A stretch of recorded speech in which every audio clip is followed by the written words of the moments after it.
Well, hello there, humans, hippies, earthlings, whoever you are, wherever you are, whatever you're doing, and whoever you're lucky enough to be doing it too. How was Santa? Was he naughty? Was he nice? Did he fill your sock up with a lump of coal, or did he give you a bit of a kiss, a cuddle, and a slap and a tickle? Because I'd like you to know that I was very, very lucky with Santa. My girl looked after me, my boy looked after me, and Santa Claus was not remiss when he came stomping down the chimney in the old size 13s. Everyone went home a happier human. Now, the exercise here is going to be 3 games. The first one is going to be about awareness and tracking targets. The second one is going to be doing that on a big map. And the third one is going to be doing it in a tiny enclosed space. I like to think that one of the best things you can do when you start Blitz is go down a strong heavy line, like the German heavy line that ends in the A100, or the IS-4 heavy line, or the IS-7 heavy line.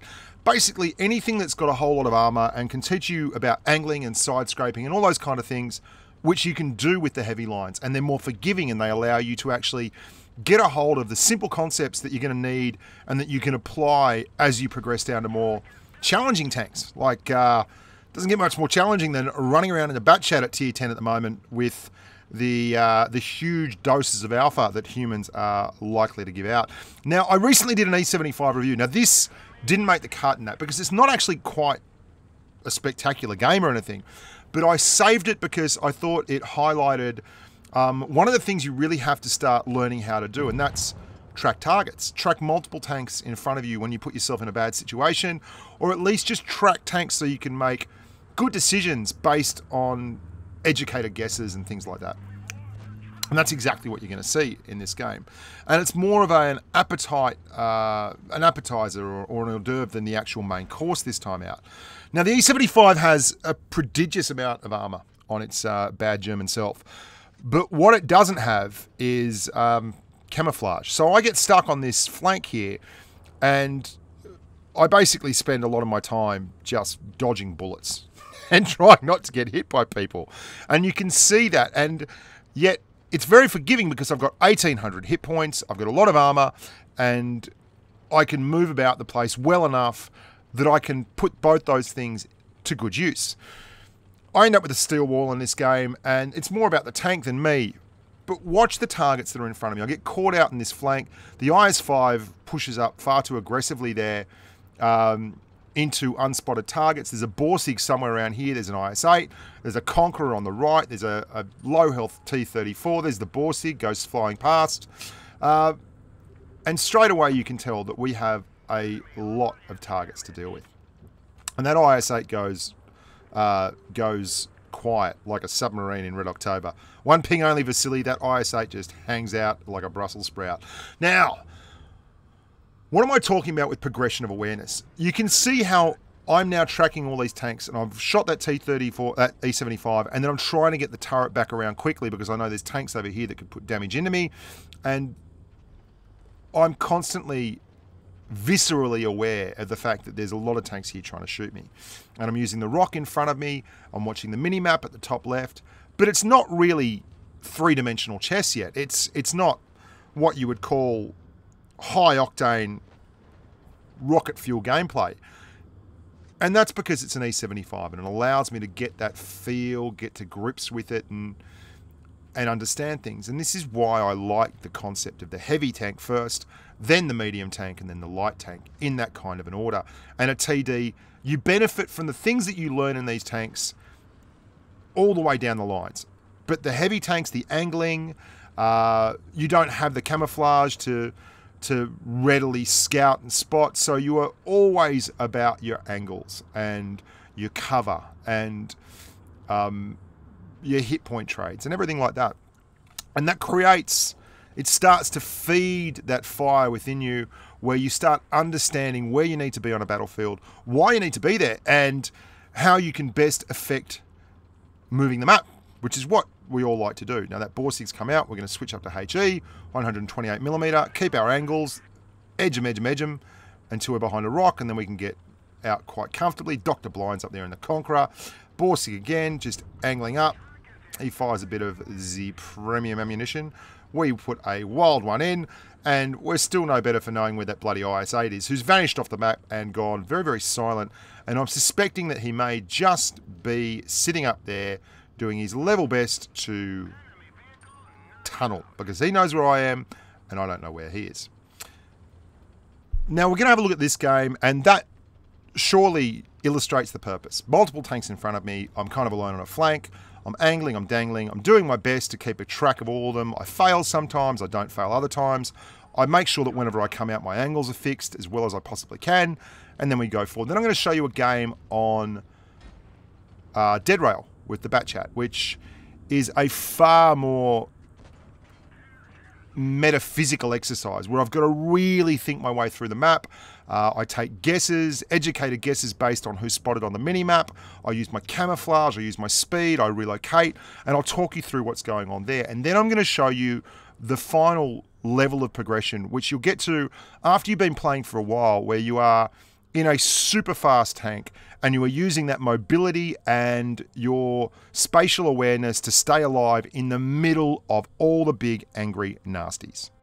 Now I'm here with the last samurai, and I say LOL there in AHOY because, and Samurai's laughing because basically he was spending a lot of time farming the tunnelers off my corpus. Farming off the corpse of my tank after people had tunneled me in this run.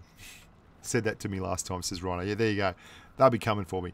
Now, once you've gone down your heavy lines and you've learnt your standard tactics, and I mean, that's not law or anything. You can drive this way on a medium, but it's just not very forgiving. You'll learn the tendencies and characteristics of certain tank types and standard kind of players. And you allow that to formulate a doctrine, so to speak, on the way you're going to play a map. So you go in here, they've got limited mediums. I'm spotting up here, waiting for them. I see one med down here. It's unlikely one's going to be over here on his own. So I wait for more people to come around. I see that they have a TD. There is one heavy pushing that deep. It's unlikely he's pushed that far in on his own in the IS-7. So the TD, if he's in his standard position, is going to be in the far northwest corner. He's not spotted. So I'm going to drive down here, put a rock between me and anyone that is on my left, and try and spot that northwest corner, and oh hello, we have a Foch. Now that's because of experience and taking that experience and putting into practice, and he's too far away to spot me. And I can't be hit from the left even if he does spot me. Now the joyful thing here is if you've watched Skate's vid on the Foch, you'd know that he plays it so aggressively, and it's exactly the same way I play my 268 and my 263. And we might differ in our opinion of how good the tank is, but it is much better than that position there. Still, that is the tendency of players at tier 10 in their TDs. It's very much to farm damage off the hit points of the rest of their team, and it doesn't always have to be that way. And you can see now we've isolated that guy on this side of the hill, and you'll see in the next video just how important it is to be able to isolate targets, and how when you learn to isolate targets, you are capable of doing great things, because taking a problem one small piece at a time, beating that part of the problem, and then moving on to the next part of it allows you to solve much, much bigger problems. Whereas if you try and encompass it and tackle it all at once, you're going to get wrecked. Now I've seen that T57 having heaviers coming up. I'm now going to use the game mechanics. We're between two bushes, so even if he was closer than 303 meters, he wouldn't be able to see me. He'd like to have a shot, but he just absolutely has no idea where I am. And yeah, this is what I'm talking about.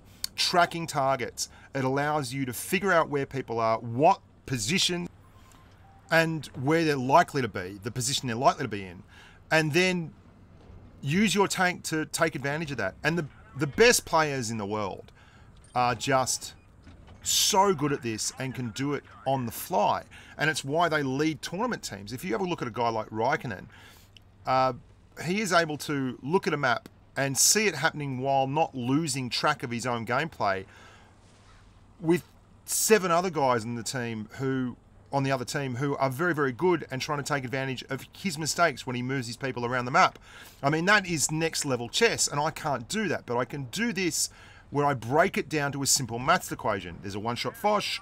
I can see 2 guys are spotted over there. There's an E5. If the Foch is over there, we are missing no one. Everyone is on the map. I then don't have to worry about anything at all once this Foch is fired. I can just go out there and farm him, and then there's 2 guys over here. I know there is no one able to hit me over here. It becomes a game of just addition and subtraction, and that's the best thing. And that's an example of the same things that I was doing with that E75, but doing it in a much faster tank. I mean, the PTA Rhino, you had to have that kill shot. And using the brain and moving around the map. And that's the Blitz I love. That really is the Blitz I love. So there's 4K damage, bunch of people spotted, 5 kill shots, all that kind of stuff. So that's on a big map in a big scope. This is where it gets really interesting for me. You've learnt that kind of stuff on a heavy. You've put it into use on wide-ranging flanks and big open space maps. And then suddenly you're in a tier 10 game with 2 183s on the red team and 1 medium and 4 heavies. And what do? Well, you either play well or go get wrecked. That's pretty much it. Because you can't really, in a bat chat, make a whole lot of mistakes. You've got to have nerve. Like, you've got to have a lot of nerve to spot targets for your team when they are really close to you, know when to pull out, and then know when to get a sneaky shot in. I'm going to get proximity spotted by that IS-8 in just a second, and I'm going to work angles, and you can see there's the 183. I'm driving up here so he cannot actually see me, and I'm looking for a shot over there. He's desperate for a shot on me. He doesn't have the gun depression. I'm pulling back. I know his gun depression numbers. I'm going to go see the isolated IS-8, put one into his tracks, put another one in there, try and get his tracks, get him again, get one more, clear the clip, kill him, move straight back forward around into the one little bit of cover I've got here, but not all the way. Just letting that mouse reload while I'm finishing off a clip. There's a PTA I'd like to finish there. I've got an IS-7 coming up very, very hard. Still worried about where that Death Star is. Can I clear that IS-7? Same old drive wheel. There's the 183. As soon as I'm cleared from here, I am going. That's us. We're out. And we're going to go out the long way. You can see last summarized in the M48A1. I'm pushing right across now between these two tanks, exiting the area, relocating my focus and targeting another tank and helping the M48 of Last Samurai with this ST1. All the way around. Just got to watch out for that 183. That's why I'm backing back around this corner. I've got away with it, absolutely.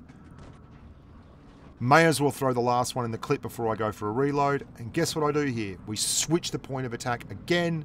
There's 3 left. We're going to come around here screaming at 60 kilometers an hour and get flank shots again. This is all happening in a really, really close space. And this is one of the great things about Blitz. This is why I love it. And I'm just trying to sucker that 183. I still have to take one, but it's late enough in the game that I can afford to. We've emptied the clip. I mean, that's the bat chat, played with no gun depression in extremely close proximity, tracking multiple targets all the time. And this is why I highly recommend start out, if you're kicking the game off, with a heavy tank line like the Mouse or something crazy. The armor on that thing is just insane, hey? And then roll through to something more aggressive and more of a challenge to play, like a medium tank line, like a strong medium tank line, and then start working on your lights and things like that. Or, you know, just go Russian lights because they're pretty good anyway. But keep your head on a swivel the whole time. Read your maps, track multiple targets, try and isolate targets, hit drive wheels. I mean, I say the same stuff quite often, but that's 2 games in a row, 4K with the bat chat, really working a very, very, very, very tight area and just having a whole lot of fun. Until next time, boys and girls, look after yourselves and stay safe on the battlefield.